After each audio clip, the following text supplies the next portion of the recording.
और ये है कि देखिए दिल्ली में बीजेपी की सरकार है, हरियाणा में भी बीजेपी की सरकार है, और ये भी कहा जा रहा है कि बीजेपी कहीं ना कहीं हिपोक्रेट हो रही है कि आप दिल्ली में तो स्वागत कर रहे हैं कि जब चैत्र नवरात्र की शुरुआत हो तो आप छुट्टी देंगे, लेकिन ईद पर छुट्टी रेस्ट्रिक्टेड हॉलीडे रहेगा हरियाणा में।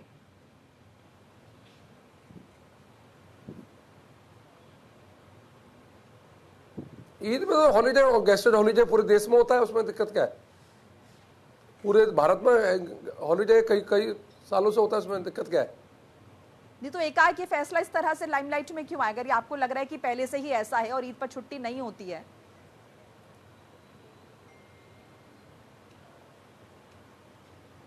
नहीं, ईद में छुट्टी होती है कभी? आपने हमें तो हमेशा देखा ईद में 2 साल में 2 ईद होती है, इनकी दोनों ईद में छुट्टी होती है, कभी भी हमने नहीं देखा छुट्टी ना हो।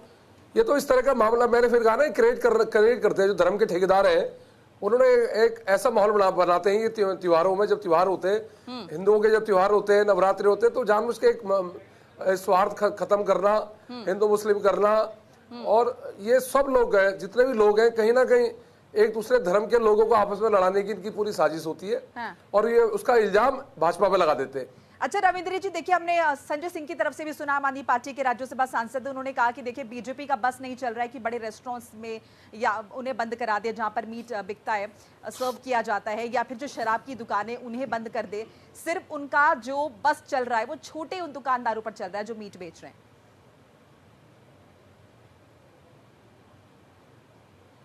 संजय सिंह की मानसिक रूप से बीमार है वो।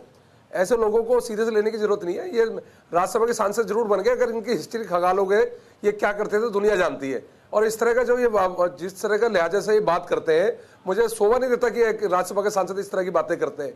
आपको हिंदू देवी देवताओं का आप सम्मान नहीं करते, हिंदू में पैदा हुए हो आप, और आपको शर्म नहीं आती?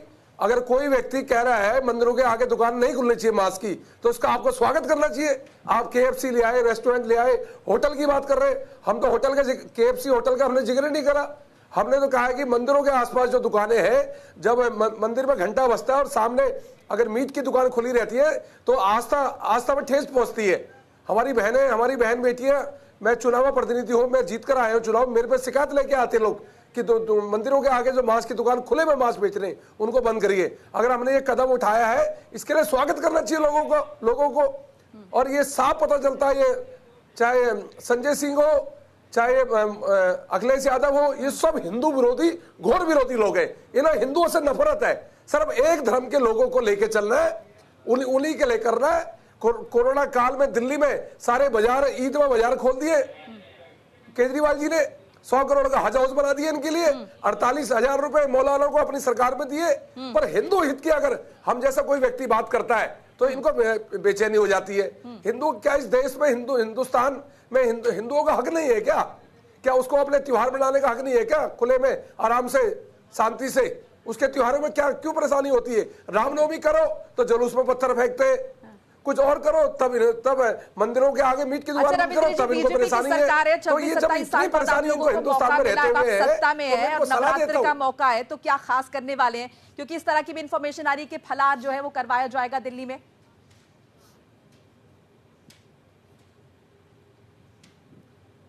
बिल्कुल, जो इख्तियार पार्टियां पुरानी सरकारें करती थी वो इख्तियार पार्टियां हमने बंद कर दिया, हमने फलार कर दिया।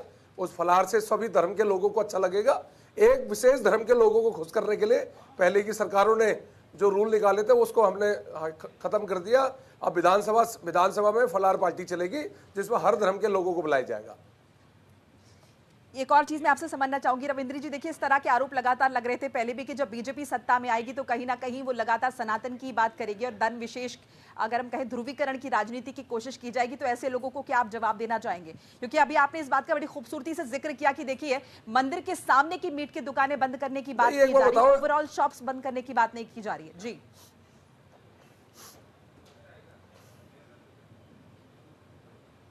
ये जो कह रहे हैं कि मुस्लिम हिंदू तुष्टिकरण करेंगे, ये हैदराबाद में बैठ के ओवैसी क्या करते हैं? मुस्लिम करते हैं।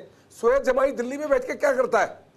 आए दिन कंप्लेंट मारते रहते हैं, है ना। और ये वहां से ओवैसी वहां से अगर मुस्लिम करे, 15 मिनट के लिए पुलिस हटा दो, बोल दे हिंदुओं को देख लेंगे, तब तो कोई भी नेता नहीं बोलता। पर अगर हम हिंदुस्तान में, दिल्ली में अगर हिंदुओं की बात करते हैं तो उनके पेट में दर्द क्यों होता है? मेरी ये बात ही समझ में नहीं आई। 27 साल बाद सरकार आई है सनातनियों की, अगर हम हिंदू हित की बात कर रहे हैं तो इसमें दिक्कत क्या है? हम दूसरे धर्म की अनदेखी थोड़ी कर रहे हैं, दूसरे धर्म को बराबर सम्मान दे रहे हैं, उनका पूरा सत्कार करते हैं, पर अपने धर्म के लिए अगर हम आगे बढ़ रहे हैं, अपने धर्म को, सनातन को मजबूत कर रहे हैं, तो इनको दिक्कत क्या है? बिल्कुल। रविंद्र जी, लाउड स्पीकर्स को लेकर क्या कुछ फैसले लिए जाएंगे दिल्ली में, क्योंकि उत्तर प्रदेश में तो हमने देखा काफी सख्ती है।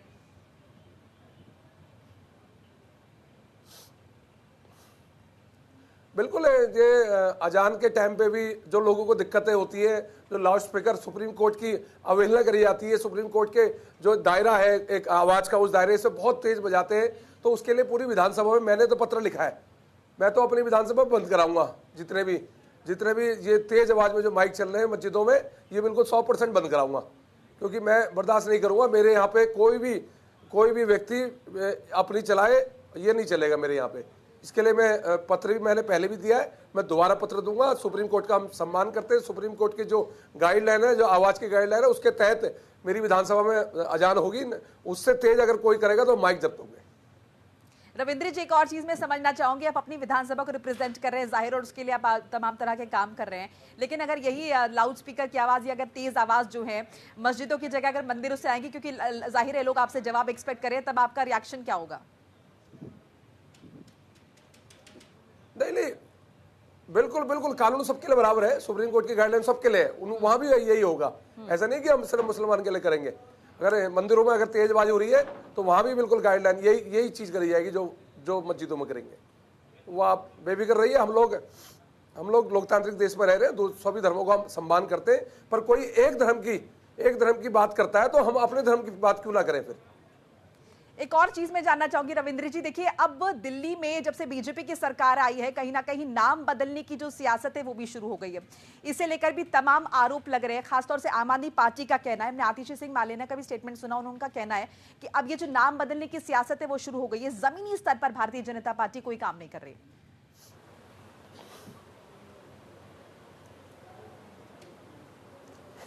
आतिशी से पूछिए, 12 साल सत्ता में रहे तुम लोगों ने क्या करा? एक सीवर गटर साफ नहीं कर पाए तुम 12 साल में, एक साफ पानी नहीं दे पाए दिल्ली की जनता को, और आप हमें बताएंगे हमने क्या करना है? 12 सालों में लोगों ने ये बोलना बंद कर दिया कि हमें हाईवे दे दो, हमें बिल्डिंग दे दो। लोगों ने कहा 12 साल बाद जब चुनाव हुए, लोगों ने कहा हमें साफ पानी दे दो, हमें सीवर दे दो। आतिशी जी, अपने समय में अगर तुमने काम करा होता तो आज जनता त्राही नहीं होती। और रही बात नाम चेंज की, मैंने फिर कहा इस देश में सबका सम्मान करना हमारा धर्म है।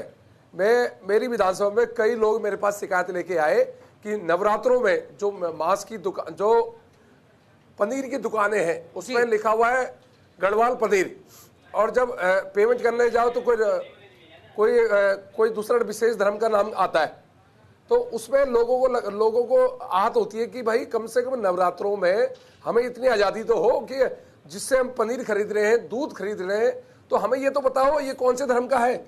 अगर उसमें गढ़वाल पनीर आपने लिखा है, नीचे आप प्रोपराइटर लिख दीजिए, आप रिजवान लिख दीजिए, कोई भी नाम आपका, रिजवान, आयुष खान, जो भी नाम आपका, आप प्रोपराइटरशिप लिख दीजिए, उसमें दिक्कत क्या है आपको?